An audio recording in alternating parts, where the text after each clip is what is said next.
Unlike last month, this month I will actually buy one of the on sale Librofm audiobooks that I'm going to mention today. So, good and bad news coming, I guess. If you don't know who I am, my name's Lily. I'm the book reviewer behind Utopia State of Mind. And today I'm going to chat about all of my recommendations for the Librofm sales for the month of August. It is so intense to me that it's even August right now. But anyway, if you're new to the channel, then you should know that every month I go through the current sales on Librofm and I chat about my favorites. If you are an active member on Librofm, you get an additional 30% off the sale price, but you do not need to have an active membership to buy these sale audiobooks. You just need to have an account. The audiobooks are yours forever. Although, if you have a membership, as I said, you'll get the extra 30%, and you also get a credit every month, depending on your plan, where you can get a non-sale audiobook. That's why I'm saving my credits. I have 5 credits right now that I'm saving because I end up buying so many books on sale. Dragon Curse is on sale. Dragon Curse is Elise Kova's YA project, and it is so good. I will link down below actually a video where I talk more about Dragon Curse and a book where I talk about religious trauma and fantasy novels. That's all you really need to know. Amazing, the main character, a world in which you're dragon cursed, and you can kind of tell it through a series of bad things. And so our main character is worried that she could maybe be dragon cursed, but then she wants to become part of this group where they're like protecting people against dragon cursed and also the dragons, but also kind of like if she's dragon cursed, that's bad. So that is the main synopsis, I guess, of Dragon Cursed. Starship is also on sale. I'm currently watching all of the Star Treks chronologically, which has been something that I'm doing. But anyway, Starship is a book which has about 2 actors who actually star in a sci-fi TV show. They are 2 actors. Also, they don't like each other, but they end up trying to have this PR friendship to bring better PR to them because they're not sure about the TV show, and obviously they need the good PR. So I really, really loved it. It might be one of my favorite Cat Sebastian books ever as well, just because there are so many beautiful scenes from the actual TV show, which I really appreciated. I love when they're referencing something like that and you can actually see it happen, so that's why I really enjoyed it. The Thorn Queen is on sale. It was actually one of my favorite sequels of 2026. Yes. I was gonna say you will. I will leave down below the link to my mid-year check-in, and you'll see me talk a little about The Thorn Queen. It's a sequel to The Rose Bargain. Such a great sequel that really paid off in terms of the world and also in terms of the way that trauma impacts us differently. And capital F Faye are awful. That's kind of how it is. I don't want to give too much of a synopsis because major spoilers for The Rose Bargain. Stormbreaker is on sale. It's Nisha's YA debut. It's basically about it's this world in which there is this gigantic wall. Everyone within is safe. They're in New Manhattan. Everyone has like different roles in the society, but then there's an outsider from the city walls which enters the academy trying to do well in the academy, I guess. So it's kind of in like an academy trials meets dystopia book. It was something that I liked. But I have a really high bar for dystopia as someone who obviously chats a lot about utopias and dystopias. But it is definitely a book that I would recommend if you actually do like dystopias. My Calamity Jane is on sale. It's the book 3 in the Lady Janie series, which I've really liked. All of these are historical fiction books about different Janes. I read My Lady Jane.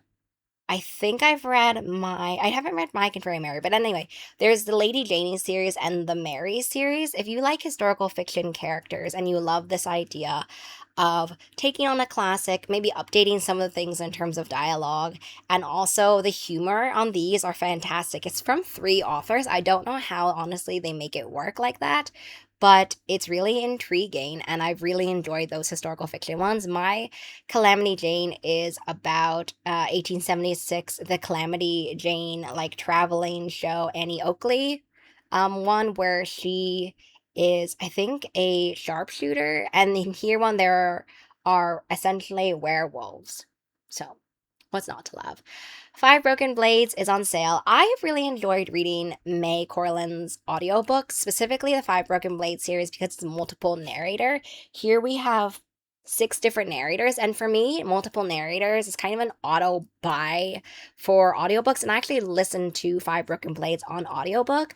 That's actually why I'm not done with the series, because I've listening to them all on audiobook, and it takes sometimes some time for them to come out. So I actually own the other ones in the Five Broken Blades series on audiobook, and that's how I prefer to listen to them and read them. It's basically about five killers. They're trying to work together to assassinate a god king. They each have different motivations that are going to play out. And so there's a lot of kind of found family crew dynamics. I love the idea of assassinating a king and working together. They're the most like dangerous liars in the land who are come together to work. And I love seeing like a group crew form. And so Five Broken Blades is so great. I want to finish the series this year though. So cross your fingers for me. Milkfed is on sale. I have not read Milkfed, but it's on a book I can actually see on my shelf, which is why I'm not gonna buy it on sale. It's a book about food and book about nourishment and maybe nourishment of the soul. Our main character has made calorie restriction her religion. She kind of got this from her mother, and so she is so obsessive about food, but her therapist encourage her to take a 90-day communication detox from her mother, and she also meets a different character who wants to feed her. So I think that theme of feeding, the theme of food and nourishment for your soul and for relationships is a really interesting one. So I'm intrigued by that. The Wolf and the Crown of Blood is on sale. This was just so fun. Like, it's spicy. It's a spicy romantasy, dark romantasy series, but it was so fun. If you really love Carissa Broadbent's the blah blah blah, the blah blah blah, and the blah blah blah. The serpent, oh my god, I will put up the cover if you see it. But if you really love Carissa Broadbent's books in that one, I think you will really like A Wolf and a Crown of Blood. It is so fun. Basically, the main character, they have the idea of like every monarch is sacrificed to the appease the gods. And so she is set to be sacrificed, but then she ends up coming into contact with the other main character who is an assassin. And it just is a story about power. It's a story about what it means to have this idea of being sacrificed and to kind of find our own internal motivations and our own power as well. I think that's one of their themes and the reasons why I really enjoyed it. So, would recommend that one. Jade City is on sale. I don't think I need to tell you all how much I love Jade City and Fonda Lee. Like, just auto by author.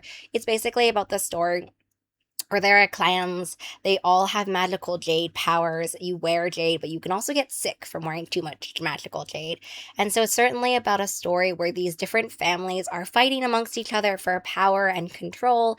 And also there's just like the way that the series explodes into color and also explodes into scope, and the idea of what would happen to have these kinds of power struggles magnified and expanded. I love this so much. Jade City is the first book I read from Fonda Lee, which I just adored and have continuously now decided to read all of Fonda Lee's books. Jade Legacy made me cry. So yeah, that's what you're in for if you read Jade City. Pachinko is on sale. I've enjoyed Pachinko. It's a book that I have read for ages ago, but certainly gotten a lot of hype. And basically in Pachinko, it's an intergenerational story. It's a lot about family, a lot about kind of the suffering that we pass on to our family members and that kind of goes within our family. It's set first in the 1900s. The main character falls for a wealthy stranger, and she is pregnant, and her wealthy stranger person is married. And so then she ends up getting married to someone else who is a minister passing through on his way to Japan. So she ends up going to Japan. And so it's a story about love, story about family and sacrifice, and also kind of like escape and ambition as well. If you really love heart-wrenching stories that will just get into your guts and start twisting, this is it. The Knight and the Moth is on sale. I freaking love The Knight and the Moth. It is one of my favorite books. I cannot wait for The Knave and the Moon. Basically, the main character, she is a prophetess. Her and her like religious order. They are diviners, they see dreams, and so that's her thing. But then girls start going missing, her friends, and the religious order is kind of like, meh, who cares? And so she decides that she needs to go and try to find them. There she ends up meeting a mysterious knight because the kingdom has recently gotten like a new king. And so he is a knight for this new king who goes and visits this religious order.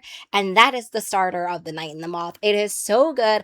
All of the hype, all the expectations that you've heard about it is true. I really loved Rachel's um other series, but The Night and the Moth is certainly my favorite. All Systems Red, which is the first in the Murderbot Diaries novella series, is on sale. Basically, we have a murderous a quote unquote murderous sentient robot. Basically, the main character is Murderbot. Murderbot is hired to protect humans, but Murderbot has kind of broken its programming.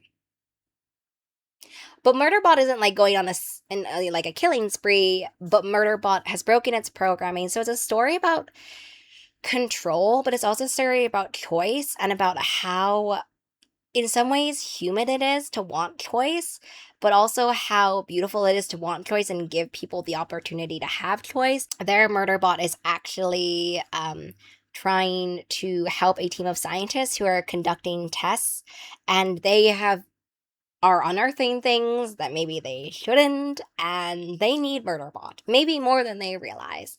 It's really fun. I enjoyed the adaptation of this. I still need to reread All Systems Red and then film like an adaptation video about this.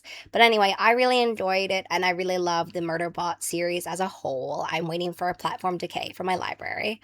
The 5th season is on sale. This is the first in the Broken Earth series. There isn't much I can actually tell you about it because the synopsis is pretty sparse, and it should be. It is so good. Just go into it not really knowing anything. It is an adult fantasy, but basically, it is a story about a woman who has a secret power, and she's trying to find her kidnapped daughter. It is so fantastic.